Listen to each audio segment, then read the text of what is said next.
Muitas pessoas têm tido seus sonhos destruídos pela falta de confiança absoluta em Deus. A Bíblia está repleta de exemplos de grandes sonhos cumpridos para a glória de Deus. Encontro com a Palavra é um programa escrito pelo Dr. Dick Woodward e narrado por Pastor Edson Bruno. Ouça e descubra verdades que lhe ajudarão no seu dia a dia. Com você, Pastor Edson Bruno.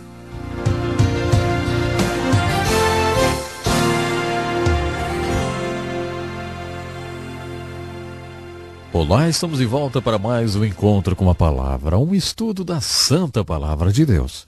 Em nosso último encontro, estudamos alguns casos de homens de Deus que tiveram um esgotamento.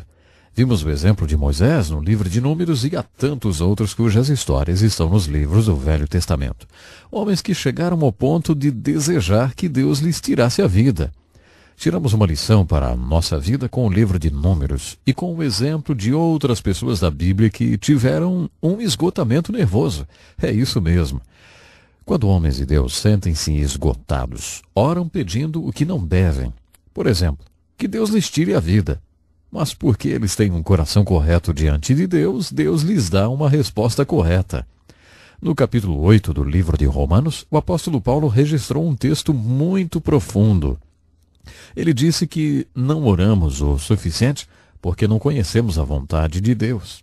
Sabemos que se orarmos segundo a vontade de Deus, receberemos aquilo que pedimos.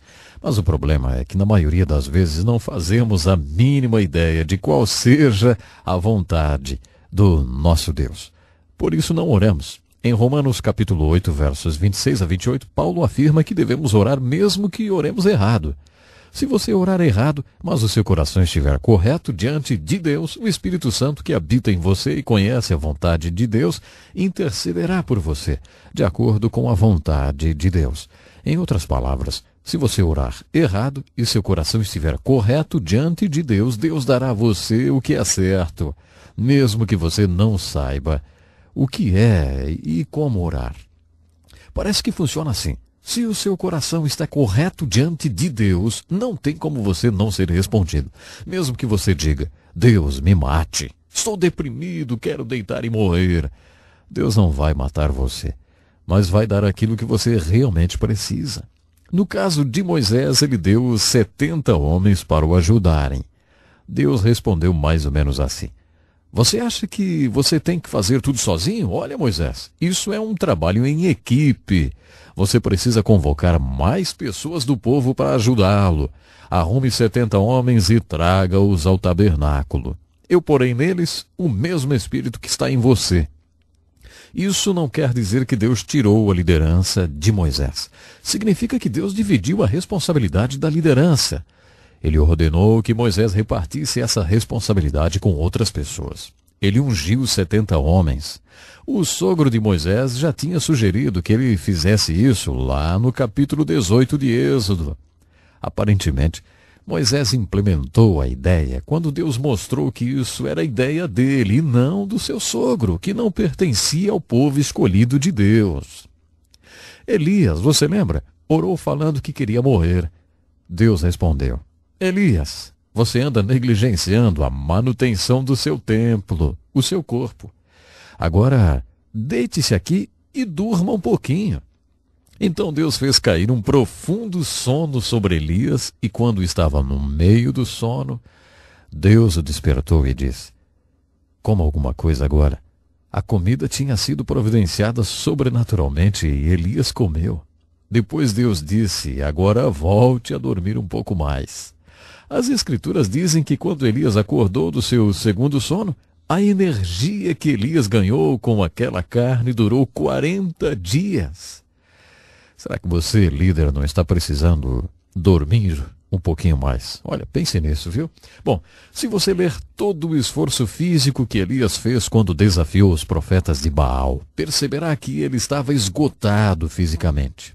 Um dos versículos sobre restauração mais importantes da Bíblia é o Salmo 23 e verso 3, em que Davi diz, restaura-me o vigor, guia-me nas veredas da justiça por amor do seu nome. Quando negligencio o meu corpo ou meu espírito e fico esgotado, tenho que passar por uma restauração. Em Números capítulo 11, Moisés foi a Deus esgotado, sem forças. Deus disse: você precisa que sua alma seja restaurada, Moisés. Vou mostrar a você como fazer isso. Mostrarei alguns caminhos de justiça. Quero que você ande nesses caminhos de justiça durante 5 anos. Os caminhos de justiça o levarão à restauração. É assim que Deus restaura o seu povo quando está esgotado. Não é como macarrão instantâneo, ou café instantâneo, ou chá instantâneo. Vivemos num mundo muito impaciente, não é mesmo? Queremos tudo instantaneamente. Deus não nos dá as coisas de maneira instantânea. Pode ser que Ele nos dê algumas coisas instantaneamente, mas a restauração que vemos na vida de Moisés é muito prática. Deus disse: mostrarei os caminhos de justiça que restaura a sua alma. Reúna 70 homens para ajudar você. Divida a carga, Moisés. Vamos dar uma organizada por aqui.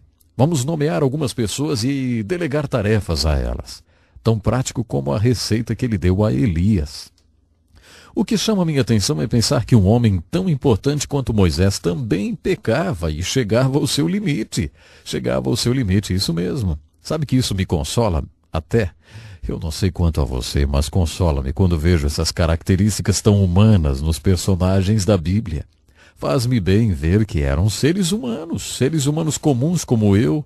Assim não me sinto um caso perdido, não. Muitas pessoas pensam que quando nos convertemos, deixamos de ser humanos. Por isso acho importante que a Bíblia aponte as características humanas de seus personagens. Eles não são personagens mitológicos. São pessoas comuns, são tão humanos quanto você e eu. Mas acontece que eram seres humanos controlados pelo Espírito Santo de Deus. Por isso podiam fazer tudo o que fizeram.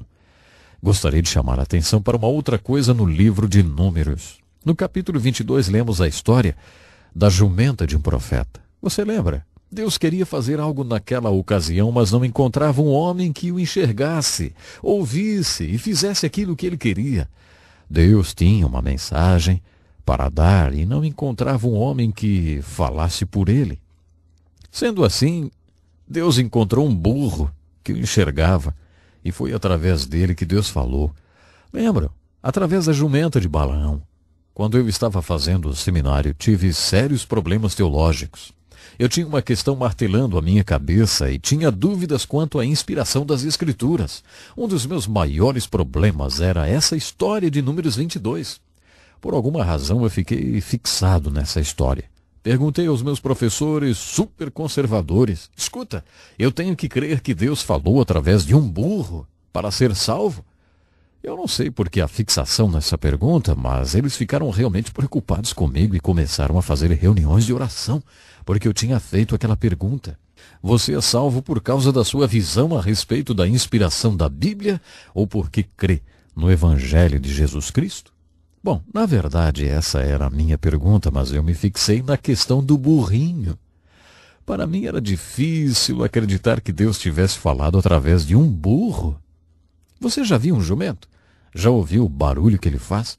Se você observar um jumento, perceberá porque não é nenhum elogio chamar alguém de jumento.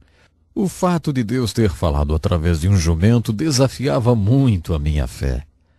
Conheço um pastor que certa vez foi a um banquete para donos de hotéis. O evento aconteceu numa cidade turística e sua principal fonte de renda eram os hotéis. O pastor foi convidado a fazer a abertura do banquete. Muitas vezes, em ocasiões como essa, os pastores ficam em evidência. Ele fez a abertura do programa, em que viria a ter momentos de constrangimento. O mestre de cerimônias contou várias piadas. Toda vez que ele contava uma de suas piadas, as pessoas olhavam para o pastor se perguntando o que ele tinha achado. O pastor não sabia como reagir. Todos sabiam que ele era um pastor. Será que ele deveria rir das piadas?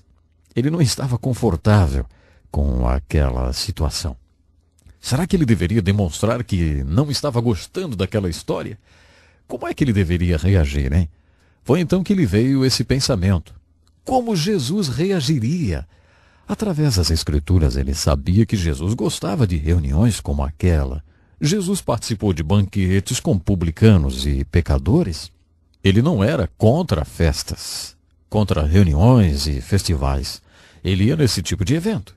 As pessoas gostavam da sua presença. O pastor ficou pensando em como Jesus reagiria. Foi então que orou: Senhor, como é que o Senhor iria lidar com essa situação, hein? Nesse momento que teve a revelação de que Jesus os amava, então lhe ocorreu: será que amo essas pessoas? Será que elas sabem que eu as amo de verdade?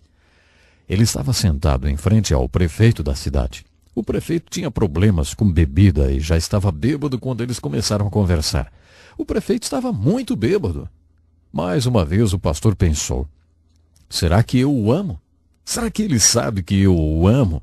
Então o pastor começou a orar: Senhor, dê-me algum tipo de abertura para que eu possa mostrar a esse homem que realmente o amo. Um estava sentado de frente para o outro. Naquele momento o prefeito falou para o pastor: Ei, pastor, tenho um bom conselho para o senhor.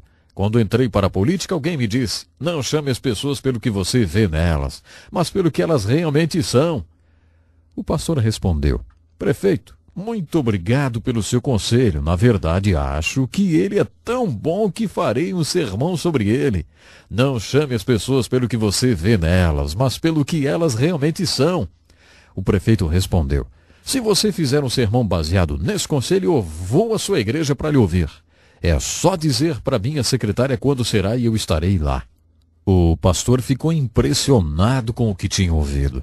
Foi então que lhe ocorreu um pensamento. Ele falou para o prefeito: sabe, prefeito, hoje o senhor solucionou uma dúvida teológica que eu tinha há anos. Ele disse: ah, é? E como assim? O pastor disse: quando eu estava no seminário era difícil para mim acreditar que Deus pudesse falar através de um jumento, mas agora ele falou comigo através do Senhor. O senhor acabou de solucionar uma grande dúvida para mim. O prefeito achou aquilo incrível e caiu na gargalhada. Prometeu que iria ouvir o pastor pregar aquele sermão. E foi mesmo. O título do sermão era: Chame-os pelo que realmente são. O pastor acha que naquela noite teve uma revelação em relação a Números 22. E ao prefeito daquela cidadezinha, ele deve alguma coisa. A revelação foi a seguinte: de onde tiramos essa ideia que Deus usa apenas super crentes? Que Deus só faz super coisas através de super santos? Como eu já havia dito quando estudamos o chamado de Moisés, isso é um mito, não é verdade. Deus quer fazer coisas extraordinárias através de pessoas comuns que estejam dispostas a ser usadas e trabalhar. Creio que precisamos disso, de pessoas com disposição para trabalhar para Deus. Sabe, no livro de Números vemos a grandeza de Moisés, seu esgotamento e o seu pecado. Percebi que, assim como Deus usou aquele jumentinho, também usou Moisés, porque ele estava à disposição de Deus. Deus quer usar a você e a mim se estivermos à disposição dele. Ei, você já se colocou à disposição de Deus? Se ainda não, faça-o agora. Deus quer lhe usar para fazer coisas extraordinárias. Até o nosso próximo programa. Que lição importantíssima.